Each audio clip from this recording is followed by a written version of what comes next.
कृषि मंत्री माणिकराव कोकाटे का विधान भवन में ऑनलाइन रमी खेलने का वीडियो सामने आने के बाद राजनीतिक माहौल गर्मा गया। इस मामले पर राष्ट्रवादी कांग्रेस पार्टी शरद पवार गुट ने आज पुणे में जोरदार विरोध प्रदर्शन किया। पुणे जिला अधिकारी कार्यालय के बाहर हुए इस प्रदर्शन में पार्टी कार्यकर्ताओं ने ताश खेलते हुए और पैसे उड़ाते हुए सरकार पर हमला बोला।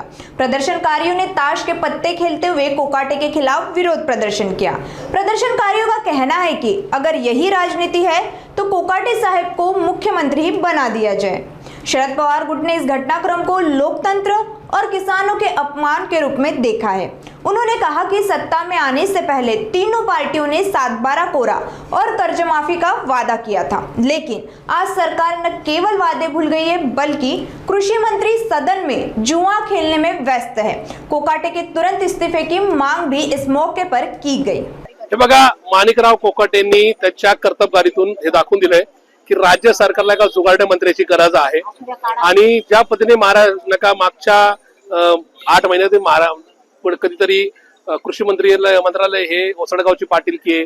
शेतकरी खोटे विम्याचे लाभ घेऊन मुलांची आणि मुलींची लग्न आणि साखरपुडे करतात अशी भाषण करून सुद्धा माणिकराव कोकाटेला पाठीशी घालण्याचं काम हे एकनाथ शिंदेंनी, अजितदादांनी आणि देवेंद्र फडणवीसांनी केलंय।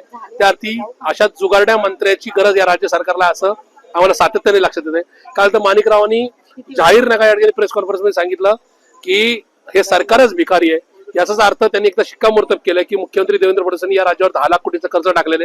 या राज्याला देवेंद्र फडणवीस की अजितदादा वाचू शकत नाही, खुद्द माणिकराव कोकाटेच वाचू शकतो।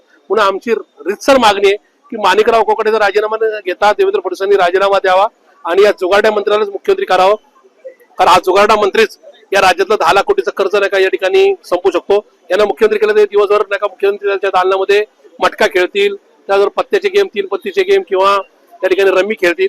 आणि शेतकऱ्यांना पण त्यांनी एक असा संदेश दिलाय की तुम्ही काय या ठिकाणी शेती वगैरे करू नका, तुम्ही फक्त मटका खेळा, त्याचबरोबर पत्त्याचे गेम खेळा, अशा प्रकारचा एक संदेश दिला। त्याच्यामुळे मी आज जिल्हाधिकारी कार्यालयावर माणिकराव कोकाटेचा राजीनामा मागायला आलो, तर मुख्यमंत्र्यांनी राजीनामा देऊन माणिकराव सारख्या एका अट्टल जुगारड्याला मुख्यमंत्री करावं ही आमची मागणी।